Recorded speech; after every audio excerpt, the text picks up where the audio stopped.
the military, national defense, those that go above and beyond to protect us all every single day. So I salute you all and say simply thank you on behalf of this incredible country that we all call home. But thanks for all that you do. And so many people just have no idea why we enjoy the things that we do, but it's because of people like you. So thank you, thank you, thank you. It is indeed a pleasure to be your host this afternoon. This is in a lot of ways, a very historic event, because it's the first time that I remember that so many of our local veterans and military organizations, advocacy groups, maybe best put, have joined forces to present a series of programs that cover events that shape our world today. And oh my gosh, after the pandemic and what have you that we have endured the last year and a half, it's a changing world. But thanks to people like you, maybe we can get it back the way it should be. You'll hear more about all of that in just a moment, but first of all, what we'd like to do is start our program with a Pledge of Allegiance to the flag, led by Bob Epstein, and then the Texas Pledge, led by our young lady that you'll meet a little later on, Sarah Spivey, and the invocation this afternoon delivered by Barry Brown. So, ladies and gentlemen, you're already standing. We appreciate it. We'll start with our pledge.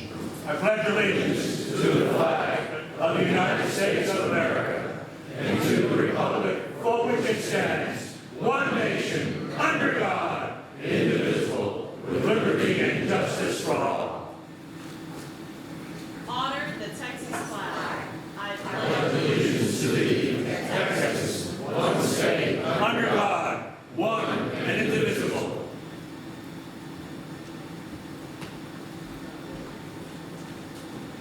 Join me in prayer, please.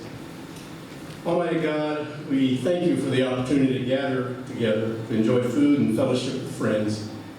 We ask for your blessing upon this gathering. May all that takes place here be pleasing to you and bring glory to your name. We pray for the leadership of our nation, that they would seek your wisdom. We pray for the safety of those who wear the cloth of our nation, who stand watch at all hours in defense of the freedom and values that we hold dear. We ask particularly for your blessing and protection for those who go in harm's way this day. Bless our speaker as he brings us knowledge and insight that directly affects our well-being as Americans. For the challenges that lie ahead of us, we put our trust in you alone, Father. For the countless blessings you've given us as individuals, as a community, as a nation, we give you thanks and praise. In your holy name we pray. Amen. Amen. Thank you all. Please be seated.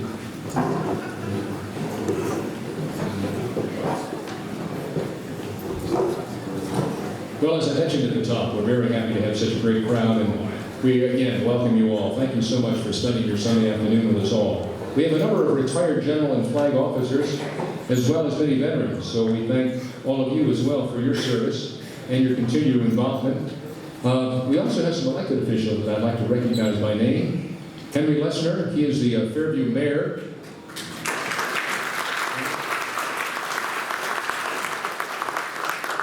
And Greg Custer, who's on the City Council here in Fairview. And before we move on, it's sometimes the case that a lot of times we miss out on a couple elected officials. Is there anybody else in here that I should introduce? Anybody else that we might have missed? Okay, gentlemen, thank you for all you do every single day for the community. We appreciate your being here today. Thanks so much. Well, now, ladies and gentlemen, as I mentioned earlier, this is a joint effort. In military parlance, the term joint has a special meaning. It's the combined use of forces from more than one military service to achieve objectives that no single service could really achieve alone. Today, we have a joint effort of the Dallas chapter of the Military Order of the World Wars, the Navy League, the Jewish War Veterans, and the Air Force Association to present a series of programs and issues that we all, as Americans, are certainly interested in every single day. There is strength in numbers, and we're well served by consolidating our efforts because, well, we have different organizational programs and certainly objectives. At the macro level, we all support the same things. This series actually has two objectives now. The first is to conduct a series of discussions about key national defense issues, led by substantive subject matter experts. There are any number of models, but we decided to do it geographically today, starting with what many folks believe is our most pressing national security issue today, Asia-Pacific and the Chinese competition in the region.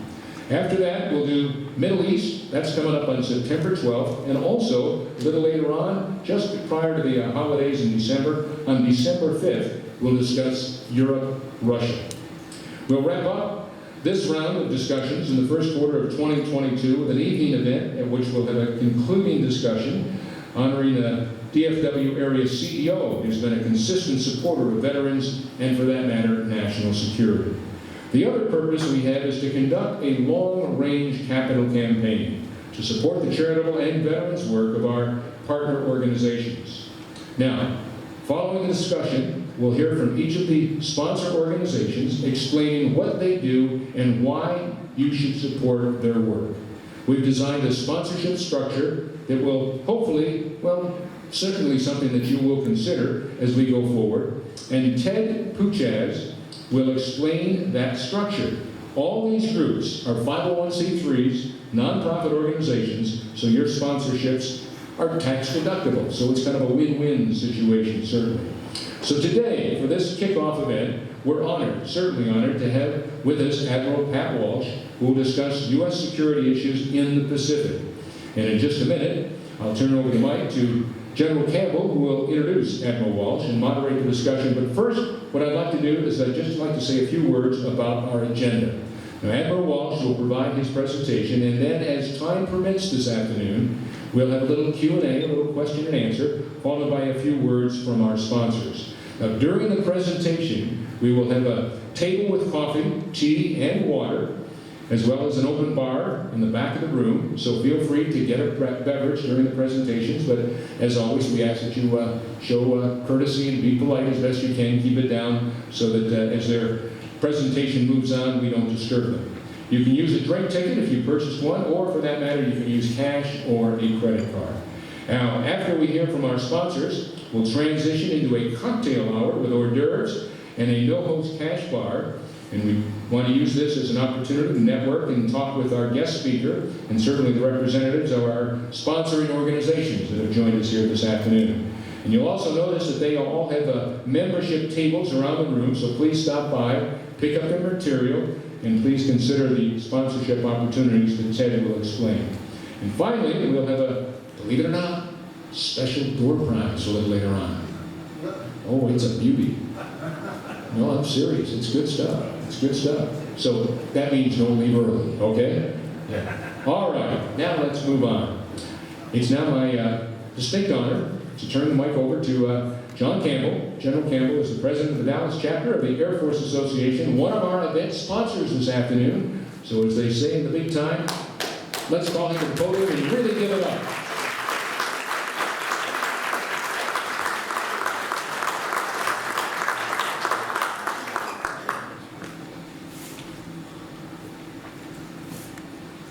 Scott, thank you. You know, you folks know that Scott is a regular fixture at events around the community, and he always adds that professional touch to events that are put on by amateurs. And that's truly what we are. So, Scott, thank you so much for the time and effort that you put into this. So as Scott said, I'm John Campbell. I'm the president of the Dallas chapter of the Air Force Association, one of the four organizations sponsoring this, and it's my honor to introduce the guest speaker today and moderate the discussion. I want to just a couple of words about the Q&A session. Can you put up the Q&A slide, please? All right, while we're getting it up there, we're going to have a Q&A session after the end of the presentation. I'm guessing that with the topic we have today, there will be a lot of questions you'd like to address to our speaker. So there are three ways you can do that. The first one is, if you have your cell phone handy, you can actually email a question to NDBS, National Defense Briefing Series, ndbs.questions@gmail.com. I've got that inbox open, and I will watch those questions and be ready to pass those on the speaker. And you can do that any time during the presentation. The second way is, on each table, there are 3x5 index cards. You can take one of those, write your question on the card, hold it up, and we've got a couple of runners who will find that, spot that card, bring it to me, and then I'll relay that to Admiral Walsh. Finally, if we have time, and you'd like to ask a question in person, hold up your hand, be recognized. We'll have a couple of microphones around the room. We'll bring you a microphone and you can ask your question. Please wait until you get the microphone so we can get it recorded. And please be courteous. Remember, this is not your speech time. This is the time to ask a question. So that our guests throughout the series can speak freely and openly during the series, we have a non-attribution policy, which basically means you don't attribute any remarks you hear to a specific speaker. We are recording the program, and once we have that cleared by the speaker, we'll post that to you so you can take a look at it. We think that will encourage a free and open discussion. We ask you to observe that. So we're privileged today to have Admiral Pat Walsh with us to talk about contemporary security issues in the Asia-Pacific region. Recently, Admiral Phil Davidson, who was the past commander of the U.S. Indo-Pacific Command, said in his testimony to the Senate Armed Services Committee, he said, you know, we have in this AOR, Air Responsibility, we have some of the most controversial, consequential issues for America. China, Russia, North Korea, and violent extremist organizations. And Admiral Walsh is well qualified to discuss those issues, and I'm sure he will. His last assignment, he was the 59th Commander of the U.S. Pacific Fleet, and before that served as the 35th Vice Chief of Naval Operations. As the Pac Fleet Commander, he directed naval operations of over 180 ships and submarines, 1,500 aircraft, and 125,000 sailors and Marines in an area of operations that covered half of the Earth's surface. He served as the Naval Component Commander for what is now the U.S. Indo-Pacific Command, which is the joint command with operational responsibilities in that area of the world. Admiral Walsh is a Dallas native, attended the U.S. Naval Academy, and served with the U.S. Navy's flight demonstration team on the Blue Angels. And in fact, you can see his F-18 aircraft on display at the Frontiers of Flight Museum in Love Field, and it has his number on the tail in commemoration of his service with the team. So Admiral Walsh, thank you for joining us today, and if you'll approach the podium, the floor is yours.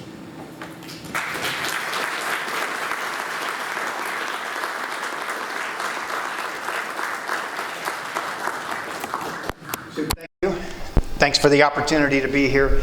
A lot of familiar faces in the audience. We had a chance to meet some of us at the Dallas Military Ball. How many military ball participants are out here? Thank you for doing that. Thanks for reminding the community of the value and the importance of veterans. The last time I attended, we recognized Sam Johnson and Ross Perot. Fantastic opportunity to recognize a couple of giants that had been steadfast in their support for veterans. The role I played was to be able to introduce and talk about both of the gentlemen, their biographies, as well as what they'd done for the community in the years since they had actively served. When that speech was over, it was probably one of the highlights of my life, and there was really nothing that has ever come close to it because you're standing with giants. I walked out of the hotel where we were, and I was standing on the curb just sort of waiting for the car, thinking about the night, when I noticed out of my peripheral vision that there was someone coming that was sort of pointed in my direction. Now mind you, there's a whole audience of people who are starting to overflow out into the sidewalks and the curb. A lot of active duty people supported from the community. And I thought, well, for sure, this is someone that has a conversation they want to have, probably with someone that's on active duty. So I stepped over to the right and allowed for this person to continue to come and probably engage in a conversation with one of the veterans or one of the active duty members. She made a correction. And one of the benefits of being a fighter pilot is you can recognize constant bearing and decreasing range. So I'm going to have a conversation, and I'm in my full mess dress, which for the audience, it's a navy blue, what we wear for formal occasions, bow tie, medals, stripes, the whole thing. And I thought, okay, She wants to talk about someone that she knows that has served in the service. And those conversations are great, but there's so many folks on active duty, and I'm in a retired status.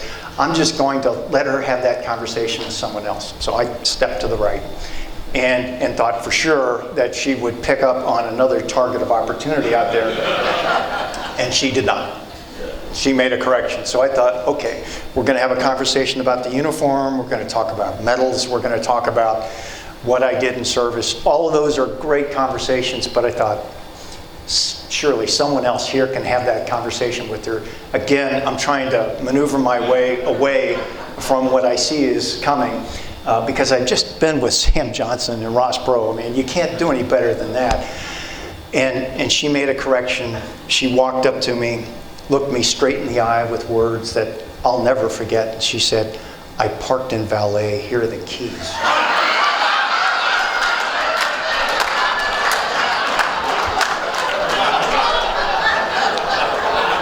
So I went home that night and I said, "Honey, we could have had a Jetta."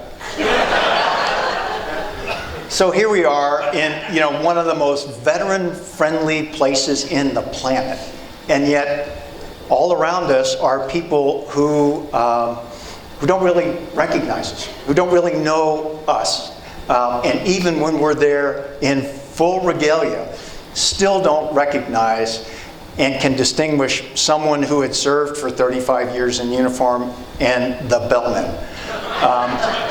So we're going to go through a conversation here about laying out the facts in the Pacific, because having a baseline understanding of just where we are and the issues that we're up against, and the sacrifices and the treasure that was expended in the course of World War II to create the environment that has allowed for economic prosperity, but also the same environment that now allows historic tension to come to the surface in ways that most of us here are oblivious to as to why history matters.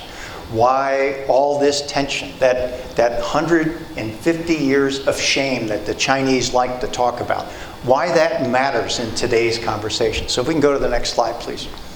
So let's try and lay out a contextual understanding of the Indo-Pacific or Asia-Pacific area of responsibility. You cannot go one step into the Pacific without being reminded in some way, shape, or form of the impact of history. It's all around you. And to think that you can come in and just set history aside and try and pick up in 2021 and have a conversation about where we are today without recognizing the historic roots to the arguments and to the friction that exists in the area, you won't get anywhere. Challenges and opportunities. In the post-World War II framework, after all of that treasure was expended, we set up a system that's often referred to in shorthand today as the rules-based system. It was an idea based on a lens that we, the winning and the Western powers, looked through in order to have access to economic opportunity, access for political opportunity in the sense of recognizing the roles that individuals play in society and granting them the inalienable rights that we have recognized and we have fought through and we have churned through from our own perspective. But that unlocks the true potential of people and their ability to make contributions. There is real pressure today on the ability to maintain a leadership role that asserts that framework and defends it. There's real pressure on our ability to sustain that role that we have played historically. And yet, there's real tension within our own country as to whether or not we should continue to play that leadership role. So what's at stake? The sustainability of the U.S. role in the Pacific, whether it's a leadership discussion, whether it's a political conversation, or whether it's an economic conversation, it all converges in this point of geography. Next slide, please. So where I'd like to start, for those former veterans in the audience, how many are Army? That's what I thought. Air Force? okay, and Navy. Okay, so the Navy guys here, I'm just talking to you. All right. So you'll recognize the problem with this picture right away, which is it makes it, it's made by an Army guy. It makes it look like 70% of the world's surface is land. It's just not true. There's disbelievers out there, I know, especially at budget time, but 70% of the Earth's surface is water. The chart can be misleading. For those who don't know, this is a chart that comes out of the Unified Command Plan. It's presented to the Secretary of Defense every 2 years. What you see are the lines associated with the AOR, the area of responsibility. Inside those lines, defined by latitude and longitude, is a series of responsibilities that effectively means you represent the nation's interest in this area of your responsibility. The Pacific, the Northern Command, the Southern Command, as well as Africa, European Command, and the Central Command. What's missing in a discussion like this is what's underneath the lines. Imagine what this chart would have looked like in 1946.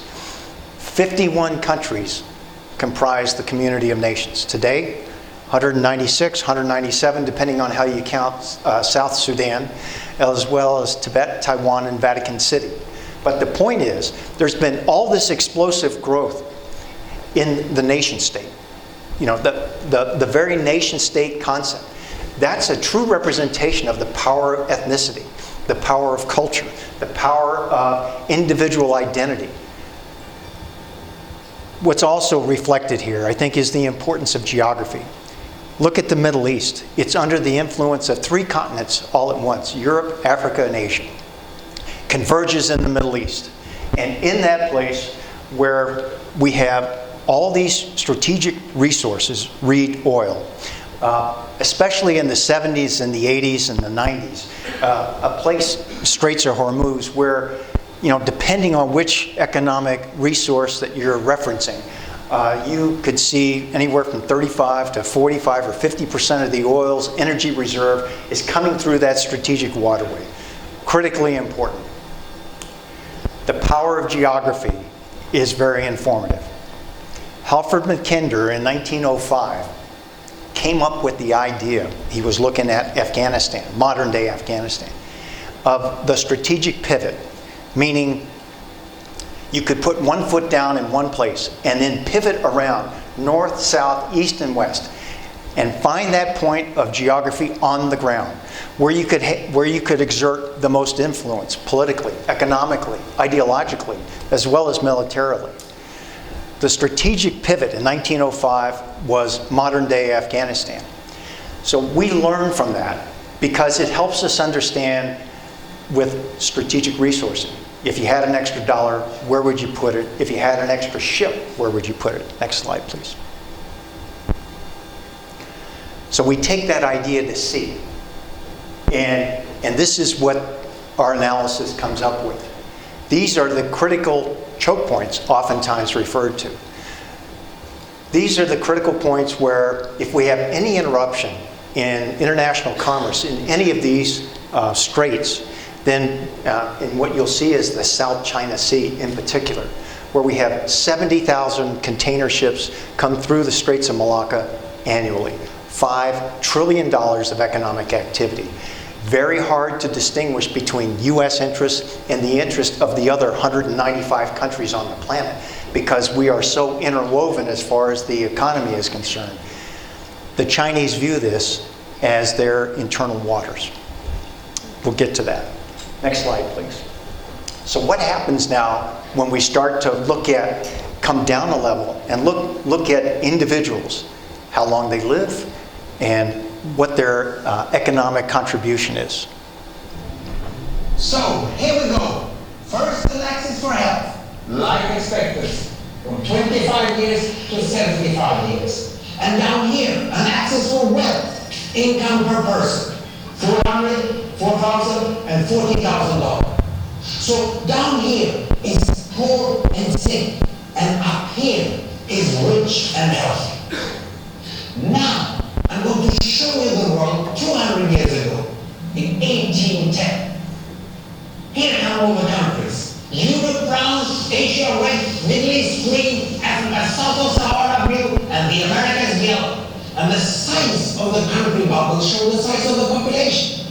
And in 1810, it was pretty crowded down there, wasn't it? All countries were sick and poor. Life expectancy were below 40 in all countries. And only the UK and the Netherlands were slightly better off, but not much. And now, why start the world?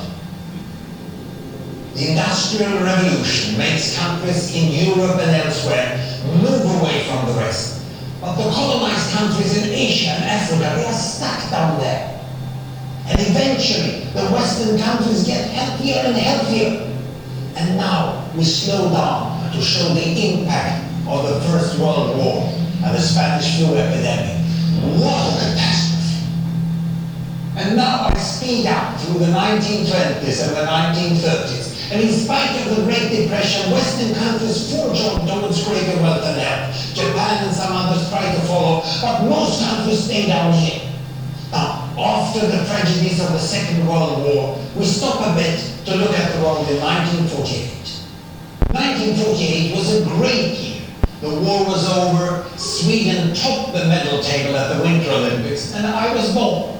But the differences between the countries of the world was wider than ever. United States was in the front, Japan was catching up. Brazil was way behind, Iran was getting a little richer from oil, but still had short lives. And the Asian giants, China, India, Pakistan, Bangladesh and Indonesia, they were still poor and sick down here. But look what is about to happen. Here we go again. In my lifetime, former colonies gained independence, and then finally they started to get healthier and healthier and healthier. And in the 1970s, then countries in Asia and Latin America started to catch up with the Western countries. They became the emerging economies. Some in Africa follows. Some Africans were stuck in civil war and others hit by HIV. And now we can see the world today in the most up-to-date statistics. Most people today live in the middle. But there are huge differences at the same time between the best of countries and the worst of countries. And there are also huge inequalities within countries. These bubbles show country averages, but I can split them. Take China, I can split it into provinces. There goes Shanghai. It has the same wealth and health as Italy today. And there is the poor inland province White Shore. It is like Pakistan. And if I split it further, the rural parts are like Ghana in Africa. And yet, despite the enormous disparities today, we have seen 200 years of remarkable progress. That huge historical gap between the West and the rest is now closing. We have become an entirely new converging world. And I see a clear trend into the future. With aid, trade, green technology and peace, it's fully possible that everyone can make it to the healthy, wealthy corner. Well, what you just seen in the last few minutes is a story of 200 countries shown over 200 years and beyond. It involves plotting of 120,000 numbers. Pretty neat, huh? So what happens now when we aggregate that individual data? Next slide, please. You see the Asia economic miracle. Not long ago, Tokyo, Singapore, Shanghai, and look at it today. So when he describes the benefit of the rules-based system that brought economies, that brought population health to the upper quadrant, all of that's good, right? Well, you can anticipate what the next problem is going to be, the demand for resources. Next slide. So now we talk about, as Soup was describing, some of the real challenges in the Indo-Pacific area of responsibility. The busiest ports, the largest militaries, the largest populations all reside here. We can build a slide. When you look at the highways across the sea, that's what you see. That's where everybody's moving. And that slide, those numbers represent numbers of journeys per year. Next slide. So now we get into focus on what the current challenges are in an environment where we've had this very strong historic interest. The boundary disputes, in many respects, are not resolved at all. These flashpoints that we see are off the Korean Peninsula, they're in the South China Sea, they're in the East China Sea as well. We live in a proliferated world with anti-access area denial capability as far as weapons are concerned. And these technology advancements continue at a faster pace, I think, than we're able to keep up with. Now add cyber and cyber espionage to it. And what you see is we have a growing list on the list of challenges. And then our ability to keep up with what's going on in the environment is declining on the right. Next slide.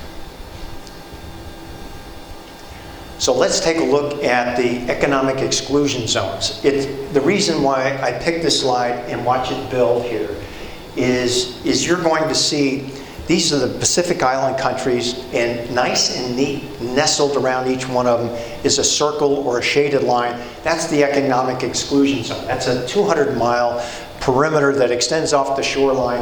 That gives each individual country its sovereign rights to mine and to fish and to use the economic resources that come out of the EEZ. Superimposed on top of it is the 5 degrees north and 5 degrees south of the equator. This is the area that's highly contested because it's an area with a lot of fish. And the fight for fish, the illegal use of equipment in order to fish is taking place in this region, and it's robbing countries of their sovereign economic rights and their ability to maintain and manage their own governments and their populations. But the EEZ problem is relatively simple and straightforward here compared to the South China Sea. Next. So now we're going to build the economic exclusion zones in the South China Sea. 2009-2010 timeframe is when China moved off of script. Script meaning they were hiding their capability and biding their time, waiting for some point in the future to reveal themselves. The 2008 Olympics in China had been very successful. The world was in an economic recession, and China was not feeling the effects of anything other than the tailwind associated with a very successful debut of their World Olympic team. You'll notice that as complicated as this looks, what complicates it further is the red dash line. This is often referred to as the 9-dash line that extends 1,600 nautical miles off the southern coast of China into the Straits of Malacca. When asked by the Chinese, how do they characterize the water inside this red dash line? I asked them specifically, Wu Shangli, who was my counterpart, do you view this as historic? Do you view this as territorial? No, they view this as internal. So this is internal Chinese water. All you have to do is ask for permission, and you can use it. That's the Chinese view.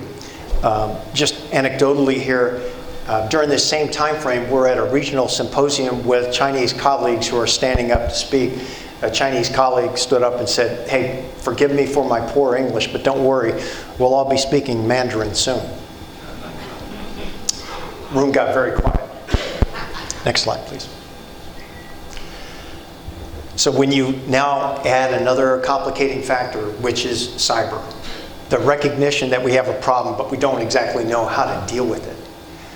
For those who have been involved in cyber in particular, this is an issue where there is no deterrence. There is no deterrence strategy inside the cyber domain, which means for colleagues here who have worn a uniform, it's the Wild West in cyber. So there's no sorts of clear, definitive, stated policy when it comes to the role that government will play in terms of support for the private sector. So the private sector's response to that is, we'll hack back. Well, once you do that, then there's no sort of guarantee as to what happens next. Cyber does not work in the same sort of rational approach that you would take to proportionality when it comes to how we view the targeting of innocents, or how we would use targeting in the course of, say, the Gulf War or wars subsequent to that, where we try and maintain a limited amount of collateral damage, and we serve as the moral conscience of each other, and we try to work to great effect in order to be able to represent the true virtue and principles of our country when it comes to execution of responsibilities while in uniform. Cyber doesn't play by those rules. So you can have a cyber hack associated with a movie and then watch all the equipment at Sony Pictures go through a meltdown. And then the ATM machines go down, and then the grid goes down. So it doesn't work nice and neat. It works in an area with no rules. Next slide. So when you look at the whole of government approach that the Chinese have taken, it starts with their version of strategic communication, their direct investment, where there is a distinct quid pro quo for the investment made in other countries, their interpretation of international law we call lawfare, and then now the development of military capability. And we want to show you what that looks like. Next slide. What that looks like when trying to understand China. We tend to view China as a nation state, and we get frustrated because they don't act like a nation state. China views itself as a civilization. We view it as a nation state. So when you examine closely the role that China plays in the lives of individuals, the relationship between government and society is one that they applaud. China is actually very happy with where they are. So we were increasingly looking for what is the logic tree that helps us understand China's next move. And we end up with Chinese game theory. So we're looking at not chess, not checkers, but Go. And if you look at Go, the purpose of this game is to try and outflank opponents through the use of stones and turning those stones over to different colors. And we see those stones in geographic areas, and it helps us understand some of their game objectives. Next slide. When you superimpose it here, the idea is to exert as much pressure as you can on your opponent without firing a shot and forcing your opponent to yield. That's what we think is going on in the South China Sea. Next slide. So what this does is it sort of calls into question now our ability to recognize the withering away of U.S. influence in the region and the staying power that the Chinese are representing to our allies in the region, which is openly challenging the leadership role that we have traditionally played, and it's forcing allies in the region to hedge their bets and wonder, what's the United States' next move going to be? It's pretty clear what the Chinese next move is going to be. Okay.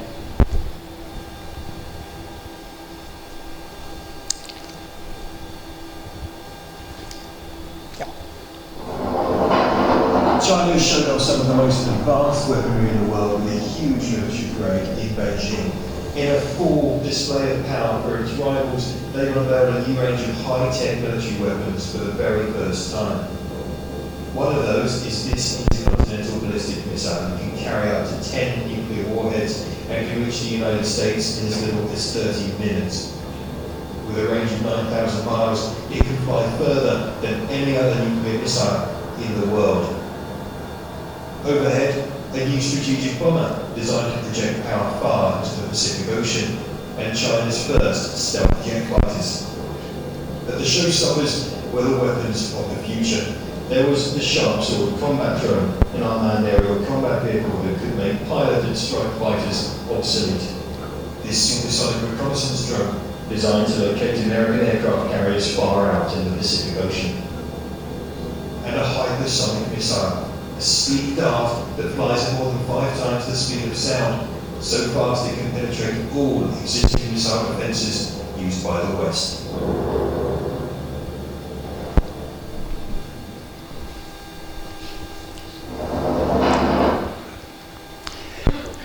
Okay, so for my fellow Pentagon warriors, I did this on purpose, just so for those of you who missed the Pentagon, you could see a slide like this. For people who aren't familiar with the Pentagon, people actually get paid to put together slides like this. So let me put it to you in words. If you think of Desert Storm, the force that fought Desert Storm had the benefit of years of this chart on the left. Okay, and what this meant was it was a force designed to counter the Warsaw Pact with NATO capability. And the idea behind the frequency versus the range of military operations is that we never really expected to spend a lot of time in high-end thermonuclear warfare, nor did we plan to spend much time in counterinsurgency. So that force in the middle was called a general purpose force, and it would swing from one contingency to the next, often referred to as lesser contingencies. What happens with 9/11? 9/11 proves that 19 individuals can have strategic impact. 19 individuals put us in a position where we have spent trillions of dollars, and we had to shift our focus into the counterinsurgency fight, that low-end fight. In order to be effective in that environment, we needed all-source fusion. We needed intel. We needed to take action based on that intel. And that's why special forces became critically important, because they were agile, they were adept, they had their own distinct funding line, and they could keep up and keep pace with a threat environment that was really based on individuals and the impact individuals were having on the larger community. But the rest of the world didn't slow down. So if you look at the investment stream for Russia or for China, then you see they continue to work as far as their acquisition and procurement in a way towards peer competition.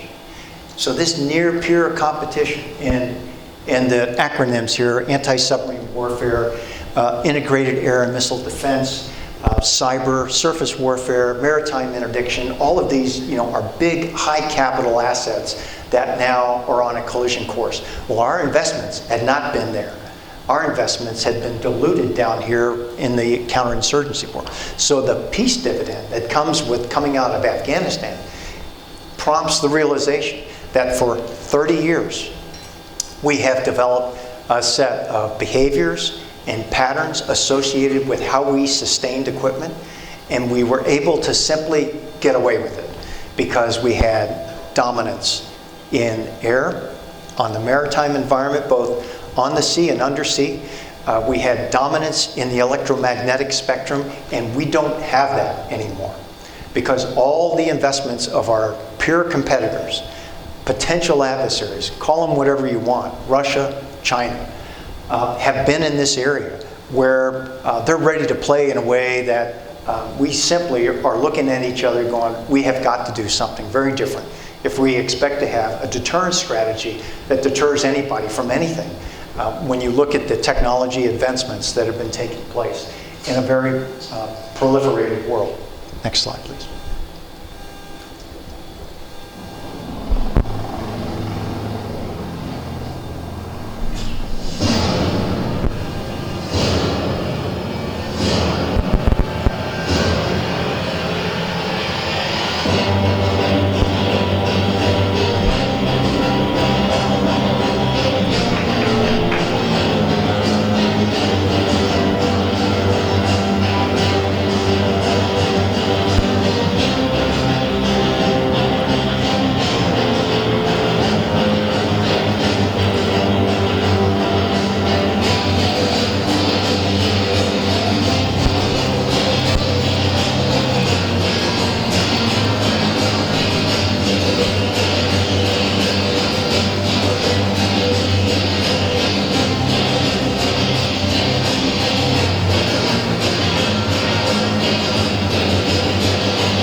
This is why we have an open bar.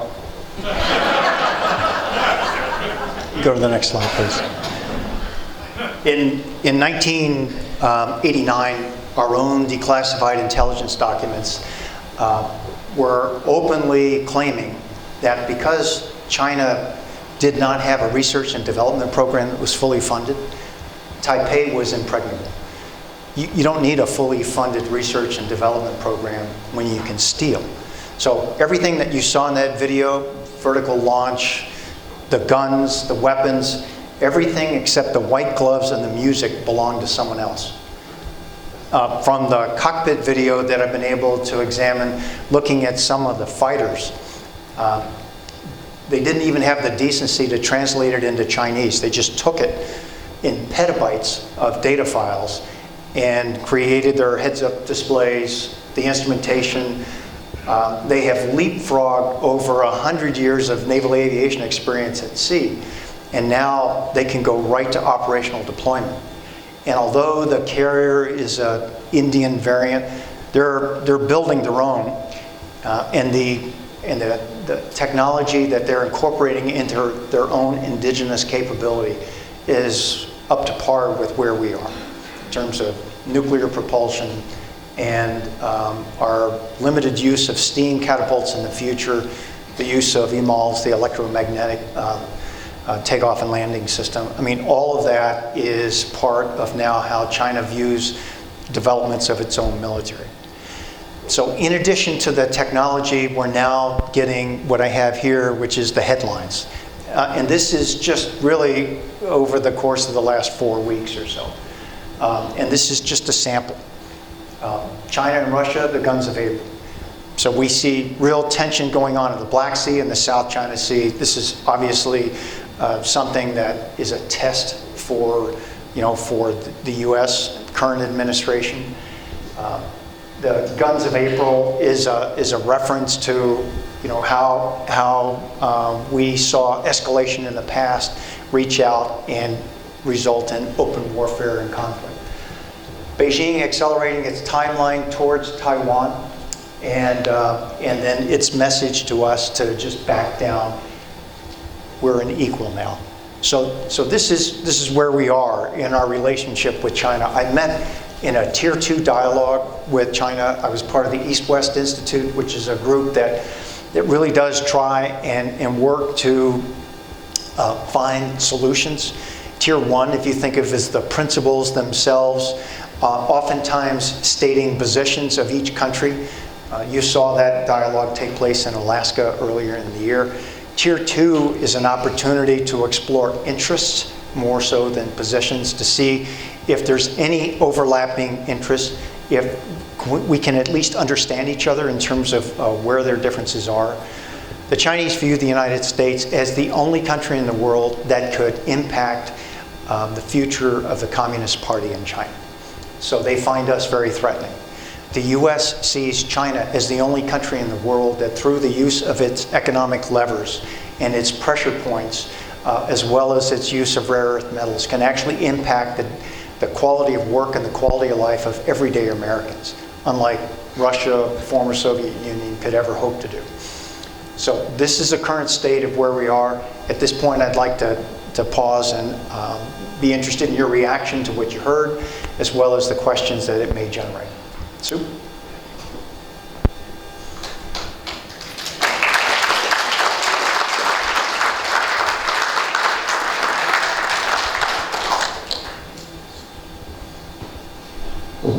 Real quick, that other microphone over there on the other side of the room, just make sure this on switch is on.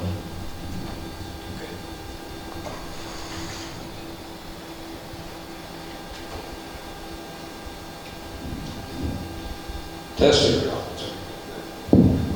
Chuck, would you put up that Q&A slide again, please? So, wow. Would you bring me a double? What a rich discussion, rich briefing. I know there are going to be a lot of questions. Part of the biddings of being the moderators, I get to ask the first couple of questions. But again, if you want to email me a question, I've got my iPad open in that mailbox, or get your question card out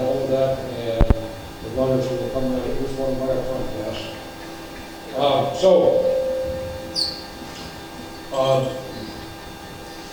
well, where to start? So, the last 20 years at least, the Chinese have, as you said, have viewed that area of the world as sort of their own, and they developed a pretty robust anti-access area denial strategy with the weapons to go along with it. As much as you can, from perspective as a naval commander in the region, can you talk about the ability of the Navy to operate successfully? Yeah. I think it's first to point out that, you know, I joined under Nixon, I left under Obama, so I've seen quite a range as far as the political spectrum is concerned. So my comments are not directed towards one political party or another. It is an observation based on just facts on the ground. So I think we have, for a number of years, through a number of administrations, thought that if we could just invite the Chinese in, they would want to be more like us.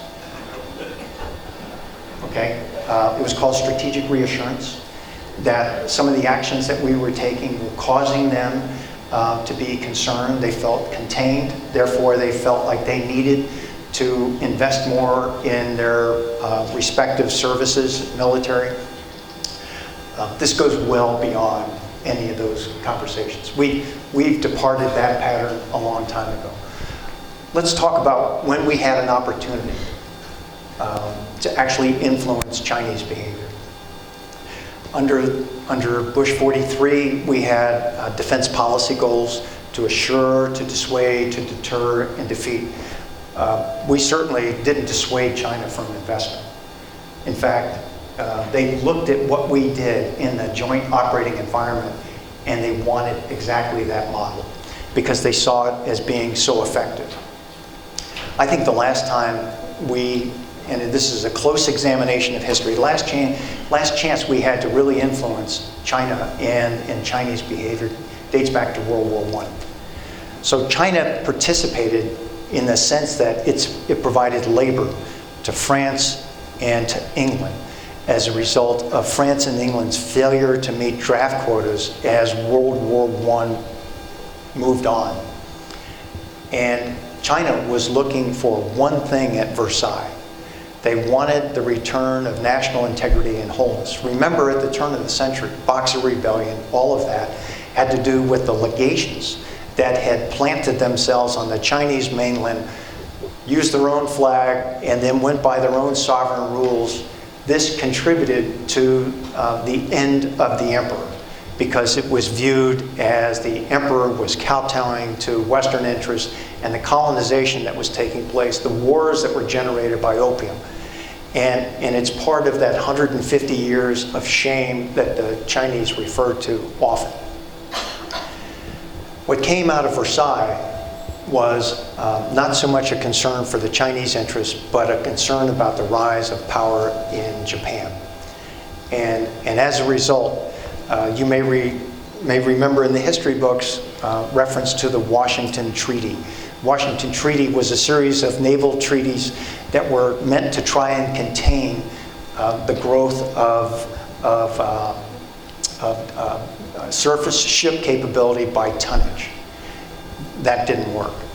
And so the concern that the powers had at the time with the rise of Japan, which had defeated Russia in 1905 in a naval battle, was that they could see China as Japan as a future threat.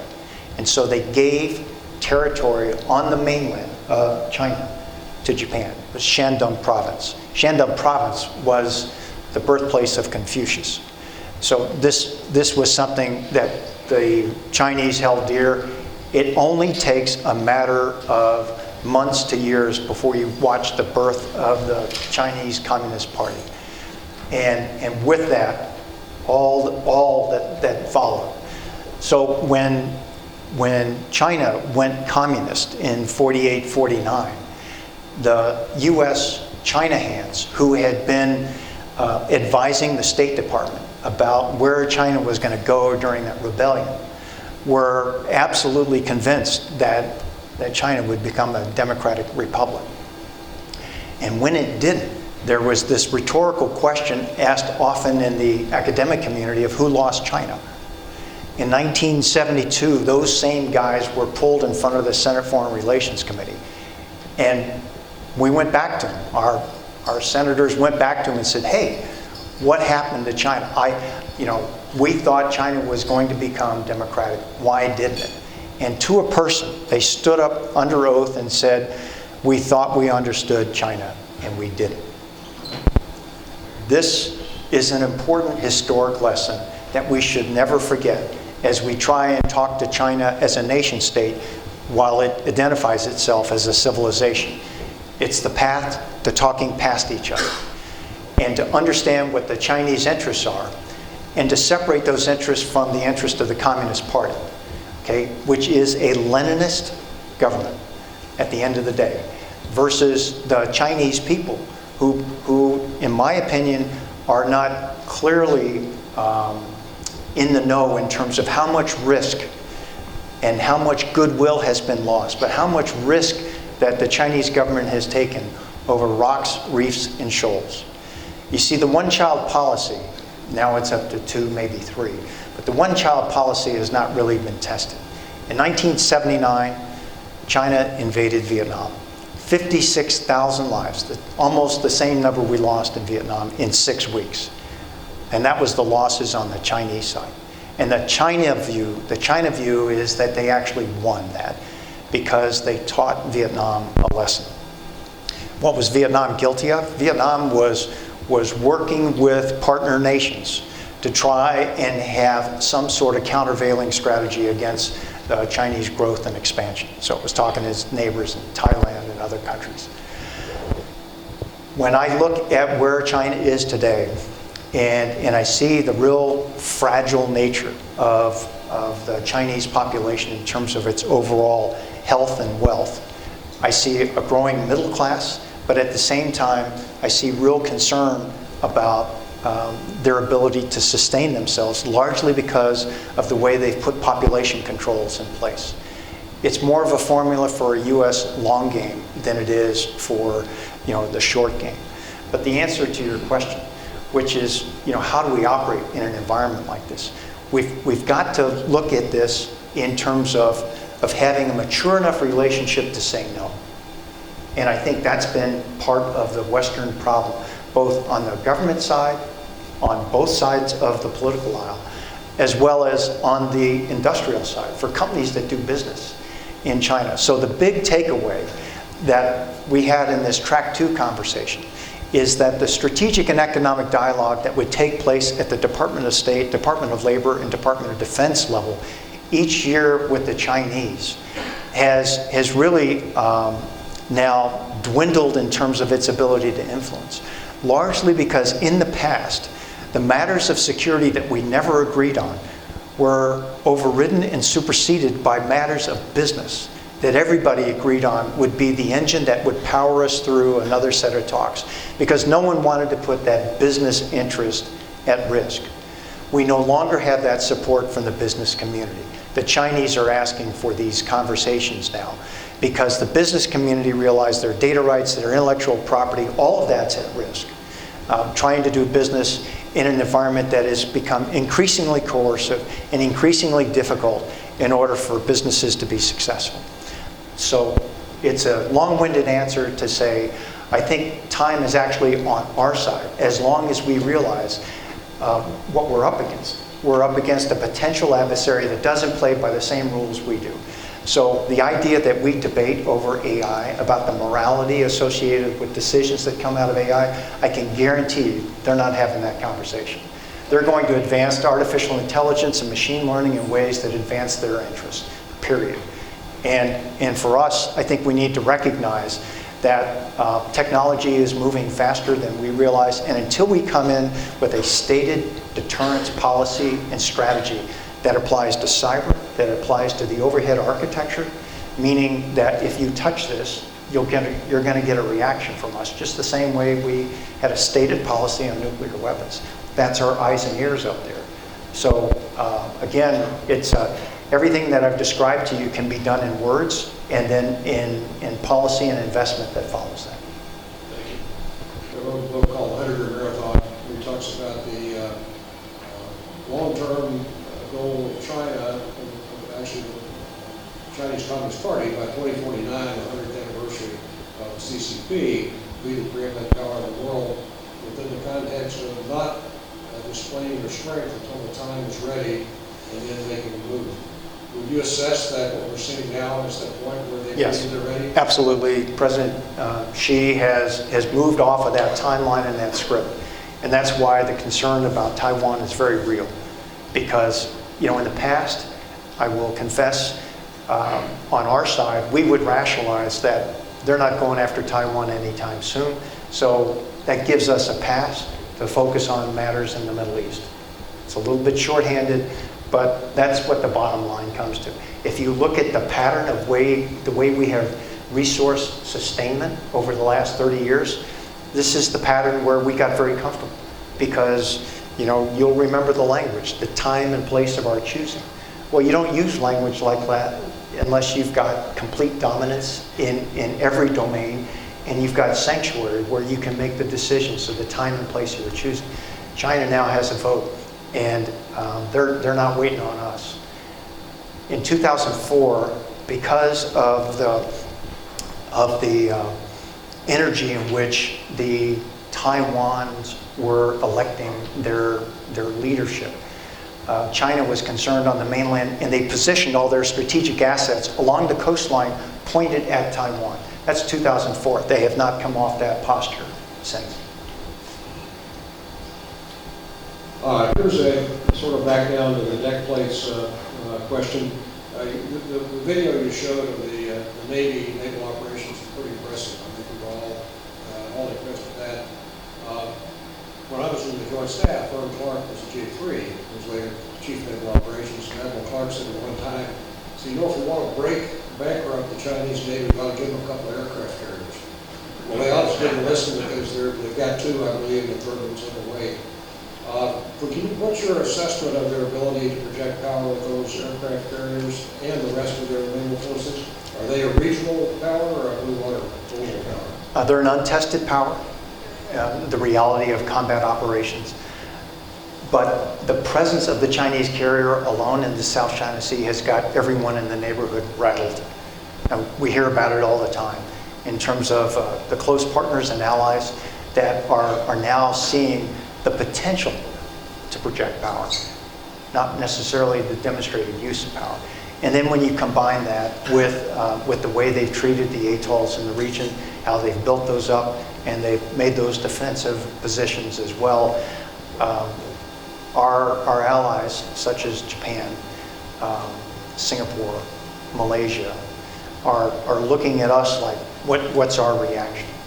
So the ability now more than ever before to project power forward with forces, and that can come in a lot of different shapes and forms. I think cyber is an excellent example where we can build coalitions of like-minded countries in ways without having to feel like we're giving away anything. And so I think China's actually opened doors for us for relationships with partners if we seize the opportunity rather than retreat and come home with all of our assets. Since you and I, that command has changed from Pacific Command to Indo-Pacific Command to recognize the importance of countries like India in that area of the world. We kind of talked about China. Can you talk about India as a player in that region? India has been very concerned about the submarine patrols in the Indian Ocean from China. So in the 2009, 10, 11, 12 timeframe, they would press us on the sharing of information so that they could make use of the limited assets they had and to be able to be mindful that there was someone in their neighborhood that was poking around, surveilling, and keeping track of Indian assets. I think it's untapped as far as our relationship with India is concerned. There's a number of issues associated with trying to do procurement and acquisition business with India where, frankly, there's just a lot of bureaucracy involved and people get frustrated over that. It's, at the end of the day, a democracy. It may not be the democracy we like, but it's a representational form of government that recognizes the value of individuals. And I think it's important to find the right sort of relationship with them because we have a mutual interest and we have mutual assets that we want to protect. Okay, here's a question on a different tack. I'll just read it as I got it. It says, Hoover Institute estimates the cost of the U.S. responding to COVID-19 at $6.5 trillion. Do you see incentives or rationale for Beijing to influence COVID-19 as a first strike to weaken U.S. capabilities? After World War II, the U.S. invested in medical research units and placed them all around the world because they saw the impact of the Spanish flu influenza had on the population. So we made these investments. We had them in Jakarta, we had them in Cairo, we had them in jungles all around the world trying to get ahead of what would eventually become SARS and other diseases. Interesting, if you look at Singapore in the initial reaction to COVID, Singapore was in a really good position because after SARS in 2003, they kept the PPE. They warehoused all that stuff, which is a business decision, a resource decision that has to be made. And therefore, they were ready for the next pandemic. So their view going into this was that we're going to have another pandemic. And my view is we haven't even really launched the investigation of the origins of this pandemic. And if we think we're going to be ready for the next one, then we better understand the one that hit us. And I don't know how many trillions of dollars or lives have been impacted by this, but you know, again, we're late to need on this. I mean, this is something that should have been done and started a long time ago. Okay. Yeah, I've got one more question for my questions. I'd like to take a few of the audience, so if you'd like to stand up and ask a question, be recognized. Hold up your hand right now and get a question up in front. No, we got one. Okay. Flash, here's the one up front. Okay, this is, I'll just network or actually add on to this. The question was, how will the Navy and the Air Force fight the PRC if the, quote, the network is taken down by our enemy? And I'll expand a little bit and ask specifically the ability to operate without space-based information, GPS, SATCOM, all the networks that we depend upon to leverage information. Is that something we train with in your experience every day? It's the sort of thing that we talked about years ago when I was in uniform because we sensed a reliance on technology and single point solutions that were going to just deliver results from the battlefield. The recognition of all the critical nodes that you've just described, to me, points out the importance of being able to do MCON, dead reckoning, shoot the stars. I mean, all of that celestial navigation. Yeah, all that stuff that we used to do because we were never dependent on technology, or the technology we had we knew would fail.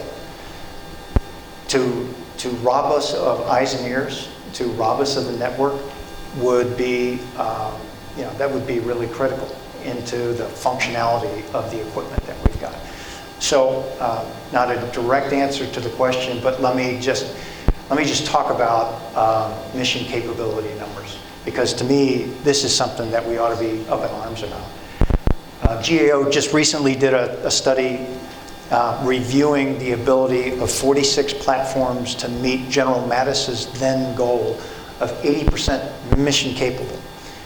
Mission capable, okay? Which means it starts, it taxis, it takes off, it lands. It is not something that's going to work in this environment. It's something that could have gotten by under the post-Desert Storm environment, where you're working troop in contact, you're working close air support. 3 out of 46 platforms made the 80% goal in the 2-year period that he gave us. So we never got the conversation to full mission capable. In case there's any doubt in any veteran's mind here from what we just described, you'll be lucky if a full mission capable platform works in this environment. But the idea of showing up without full mission capability here is hard to imagine. But that has been the product and the result of 30 years of fighting in the desert and not looking at this problem. Okay, ma'am, any question? Yes. Can you address the pop-up islands which China is creating? This is something the Chinese told us to our face they would never do. Seriously. They would never militarize the Pacific atolls.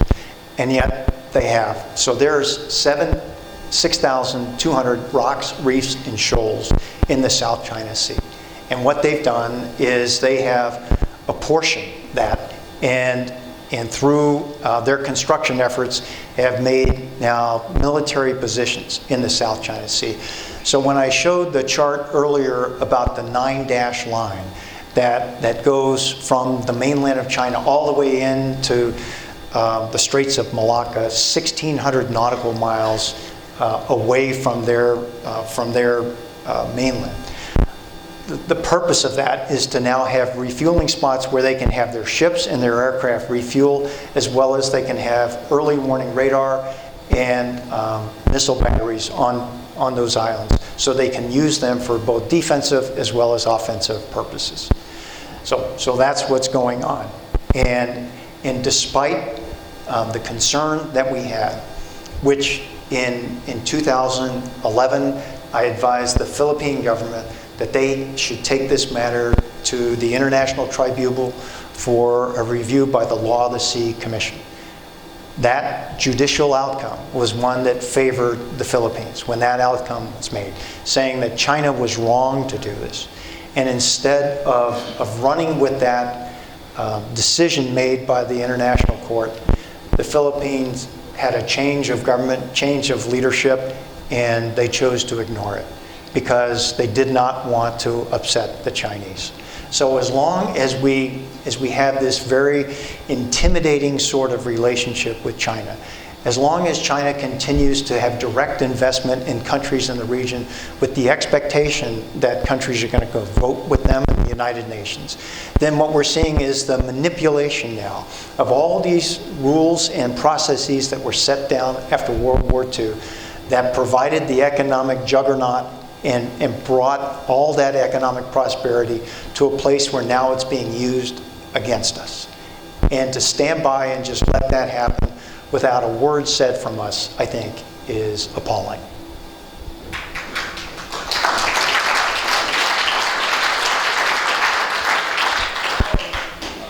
Do you think that U.S. would have had a more proactive policy against China if Tiananmen Square would have happened? I'm sorry, I missed the first part. Do you think the U.S. would have had a more proactive policy against the rise of China if Tiananmen Square happened after the World War? I don't know. I do know that when I look at what's happened in Hong Kong, probably a modern day, Tiananmen Square is 1989. When I look at what's happened in Hong Kong, it's sort of a modern day version of what happened in Tiananmen Square. There was a time, and that was recent, where the people of Taiwan thought the solution to the mainland problem, as they refer to it, was one where they could have one country, two systems, or one country, two systems. The Taiwans are looking at what happened in Hong Kong, and they're realizing, oh my God, how could we ever sign up for something like that? And the way Taiwan refers to what they've learned from the Hong Kong experience is they call it termites from within, because they have this full integration of Chinese capability inside their accounting, inside their businesses, inside their business relationships. And now they're so interwoven, it's hard for them to extract themselves. The concern, taking that question a step further about the Taiwan problem, is that this could very easily follow the Sun Tzu sort of proverb of being able to win without firing a shot, especially when you introduce cyber into this. So it's not as if you can imagine some sort of D-Day-like invasion from the mainland. It can happen through the financial systems, and that's why being very firm in terms of our view of representational forms of government and allies is critically important. When I spoke at the Track 2 dialogue with the Chinese, we sort of listened to 5 of them and 5 of us. Fran Townsend was part of our group. Carl Eikenberry was part of our group, who had been an ambassador to Afghanistan. And there were some other former State Department officials there. But I wanted to talk to them about vital interests.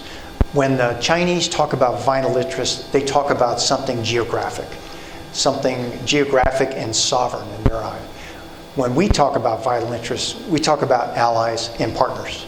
So our group responded to the Great Eastern Japan earthquake, tsunami, and radiation release. We put 20,000 sailors and Marines and airmen and soldiers at risk going to a place that lost primary, secondary, tertiary power at Fukushima power plant. This 9.1 magnitude earthquake is a 1,000-year event. It affected the tilt of the Earth's axis. It created a wave that rose to 133 feet. The epicenter was 65 miles off the coast, displaced 10 billion tons of water, moving at the speed of a jet. 400,000 homes destroyed, 20,000 lives lost, and we walked right in the middle of that for our allies. We will take risks for friends, and the Chinese need to hear it directly. And that was the message that we delivered to them. So yeah, Tiananmen, and I'm making the corollary here to Hong Kong today, those are real issues now that ought to affect the calculus of how Taiwan views itself in this broader debate. Yes, sir. And Fletch, we have a microphone. There's a question up there. Oh, you got it. I'm not sure I can bring.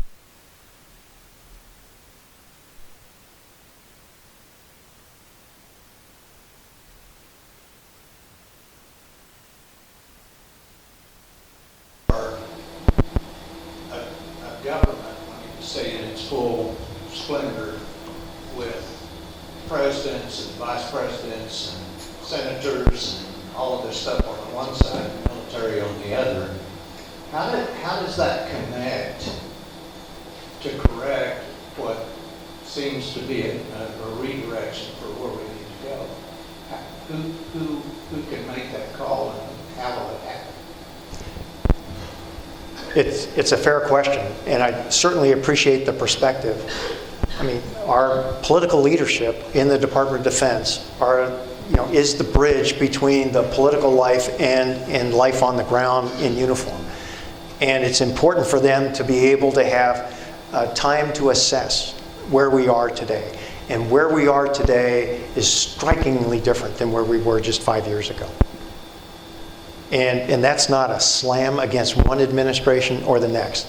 That's a view from people who have been working the issue and are genuinely concerned about the outcome. Because if it gets to a place where we actually have an adversarial relationship, an open adversarial relationship with China, I'm not sure who wins. This audience doesn't need to be reminded of what that looks like. Turner Joy and Maddox, 2 names that will be familiar to the Vietnam veterans, did not go out to start the Vietnam War in 1964. They were on what was called the DeSoto Patrol. DeSoto Patrol, passive intel collection. And they're right at the territorial limit as they go out trying to collect signals. I mean, how hard can that be? So the North Vietnamese look at that in context of all the noise that's been going on in the background between North and South. So it's not like this is the first day. There's been genuine friction for a long period of time. That friction and those words really matter because it influences the judgment of people who are looking through the lens of technology to determine the intent of the other guy. So the North Vietnamese torpedo boats come out to take a look at Turner Joy and Maddox. Turner Joy and Maddox see torpedo boats coming. And at 10,000 yards, 5 miles, they fire warning shots. What does a warning shot look like from 10,000 yards? It looks like they're shooting. So they pursue. and there is some loss of life in that excursion. But everybody retreats into their corners. That night, Turner, Joy, and Maddox claim that they are under attack by torpedo boats coming out of North Vietnam. A name from history is sitting in his ready room, watching this go back and forth, and here's the call. Jim Stockdale runs up to the flight deck, pulls the young Lieutenant J.G. out of the cockpit, gets in himself into an F-8 that's filled with Zuni rockets and guns, and now is under radar control from Turner, Joy, and Maddox to go release his ordnance against these guys who are firing on the ships. He can't find them. He releases his ordnance into the dark ocean at 500 knots and 500 feet. Comes back, lands, and said, "That's the craziest thing I've ever seen in my life. I didn't see anything out there." Goes to his stateroom, goes to bed, knock on the door at 3:30 in the morning. "Hey, you got to get up." "Get up for what?" "You got to lead the strike." "What strike?" "You've got to lead the reprisal raid against the North Vietnamese because of the attack last night." He said, "There was no attack last night. I was there." And that, ladies and gentlemen, is the start of the Vietnam War. It's called Gulf of Tonkin. And 58,000 lives later, and an entire generation turned upside down. That's what we come back to. My greatest fear in the Pacific Fleet, while this is starting to germinate and bubble up, is that we've had a country that's been preoccupied with the desert, and they don't see how fast everything is changing. And even if they do, they want to look for a convenient way of, I don't need to address this one right now. I've got to address all these other fires that are going on. And the concern that I have is that we have gotten ourselves to a position where we are uncomfortable with ourselves being firm and saying no, that we will not allow this to happen. We will not let this happen to our friends, our allies. We will not let this intimidation take place because it impacts us in our lives. And if we have lost that ability, then we've lost the ability to lead.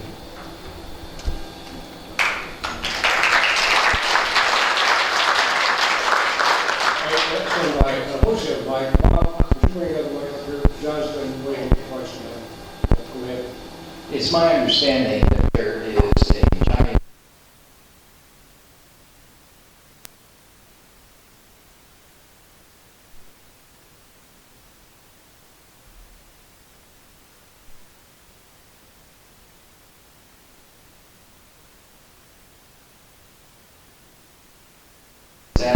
internet bomb, and you can be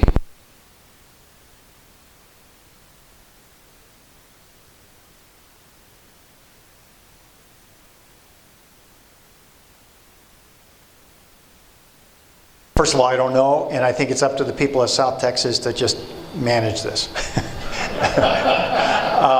I think there's a real serious element to this that I would like to address, and that's the concern that we have about the cyber networks, particularly with Huawei.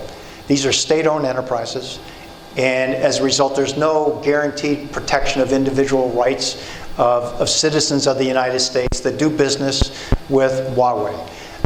So think of this as having the ability to now make the routers, to make all the connectivity of all the parts that are in place. And I think the concern in South Texas in particular is now the proximity to be able to collect intel passively from our Air Force colleagues. So yeah, it's a real threat. And we had this concern at Pearl Harbor. Specifically, there's a test range that we would have to surveil and patrol and kick out people who are coming to observe the performance of our weapons systems. And my concern specifically was the telemetry associated with that. The idea that we are now in a system that allows them to move into South Texas, of all places, is something that ought to be a real concern for everybody. I noticed, I'm going to ask a question that I think for me is the elephant in the room. So we have a new administration, and I noticed when we were getting that new administration that national defense was one of the debate topics.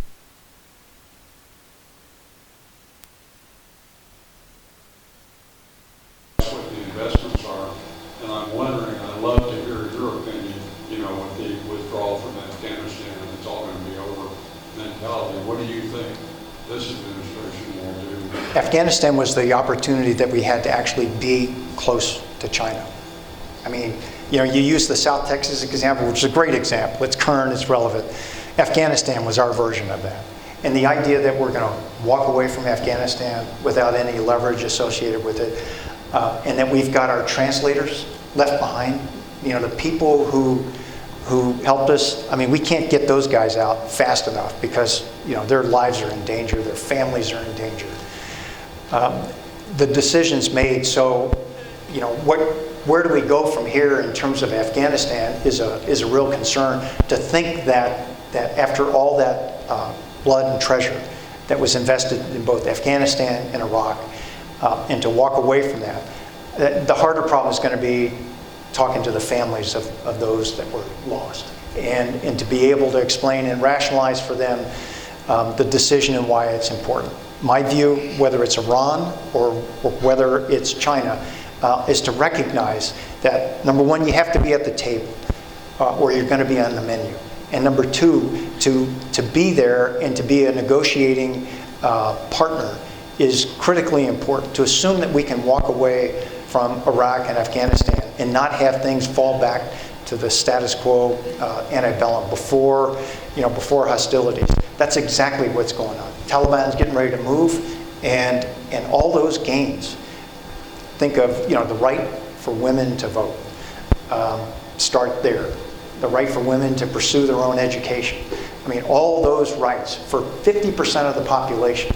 If that's not critically important to us, then I don't know what is. Thank you, sir. Thank you. Excuse me. I'd like your opinion. China has a robust economy, and the U.S. depends on the revenue share from the United States for the military. What is your opinion if you were to buy more American products and defer the lobbyists, the Congress, from having these corporations have their major profit margins because the product is offshore in China? Could that hamper the Chinese military? I think there's a real growing effort. Starts with rare earth metals, then goes to semiconductors, that we've offshored all of this capability, and we've done so now at great risk to ourselves. $12 billion project started outside of Phoenix with the idea of bringing Taiwan Semiconductor here to build now that, to have that manufacturing capability back onshore. My specific concern about that construction site is cyber. And the real concern that we have to go into this eyes wide open, realizing this is one of the most targeted companies in the world, and we're going to bring it here. So we need to have, I think, a much different approach to the way we deal with the ubiquity of cyber. So what do I mean by that? It's convenient to be able to have the Department of Defense and Department of Homeland Security, and to separate in our own mind cyber capabilities for the Department of Defense and cyber capabilities for the Department of Homeland Security. Unfortunately, the cyber world just doesn't work that way.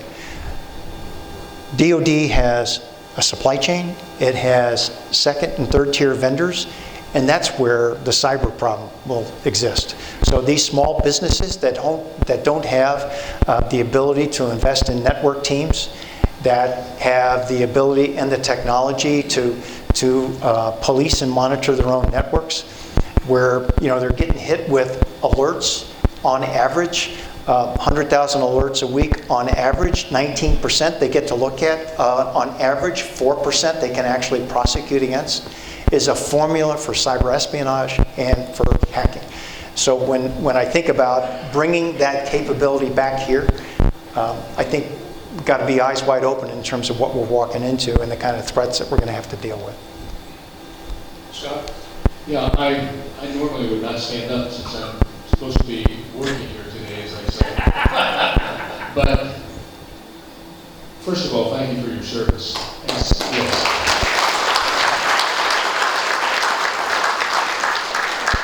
Secondly, Admiral, I could write a book on what I learned here today. I'd have to look back on some notes, because I certainly don't remember it all, but it's fascinating what you've shared with us. So at the expense of sounding like a newsman, I would do this. All the incredible things that you've shared with us, above and beyond, when someone in your position does what you have done here today, and we all go back home to our respective homes tonight, as a speaker, I'm sure you and all of us will say, what's the takeaway? What did we learn from the time spent this afternoon on this Sunday? Where do we go forward? So my question to you is this. If you had to share with us all the takeaway that you would like us to be a part of and walk out these doors here later today and remember 3 things, I just wondered what those 3 things might be, and on top of that, what we as citizens, all living in the same country, what our responsibility or our duty is to move forward, to put into action one of the 3 things that you're about to share with us. Okay, can I do 2? Yes, sir, you can. The summary point is that your fathers, your forefathers, invested in the ability for us to be able to do what we're doing here today. They invested with their lives in many cases. A system that they thought would guarantee freedom of movement, freedom of thinking, freedom of opportunity, freedom of assembly, freedom to be an entrepreneur and to grow the economy. We are seeing the benefit of all of that. And at the same time, we are seeing those who have benefited the most from this economic development since World War II are now using that to pull on historic heartstrings and tensions to create a situation that now turns the tables against us. Chinese are fine with a rules-based system as long as they write the rules. And I think we owe it to all that sacrifice that gave us the world that we live in today to stand up and feel comfortable about being who we are and doing what we do and say, no, we don't agree. And feel comfortable in our own skin to stand up and say, that's not the intent of this system that was created. That's not the intent to be coercive in the language that's used. And that's threatening to people who really matter to us. So that's item number 1. Item number 2. All of us here come from a different part of the world, and sometimes that means a different part of Texas. And because all of us had to really stand up in front of our neighbors, in front of our family, in front of God and country, and really just answer one question, which is, do you solemnly swear that you'll support and defend the Constitution of the United States?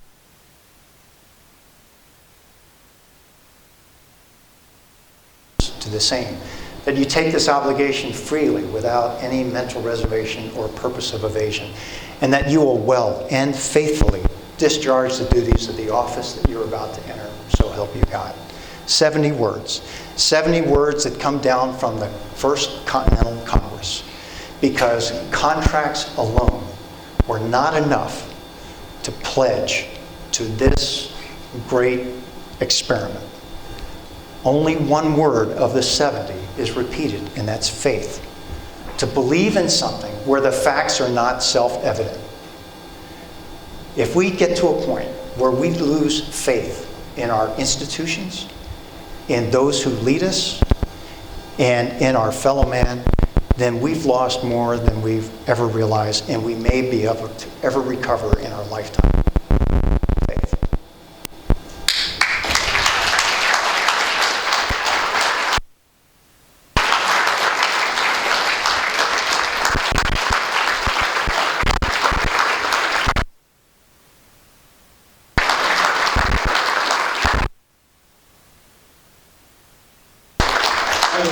much. Thank you. And believe it or not, Scott's question was not scripted. It's a great way to, I think, in our discussion today. And I apologize. I have several questions we just did not have time to get to. Sit down. All right. We're not going any place yet. I want to thank you and Scott for coming up and continue the program. We do have some more information I'd like you to stick around for. We've got that fabulous door prize that Scott talked about, but right now Scott's got a presentation to make.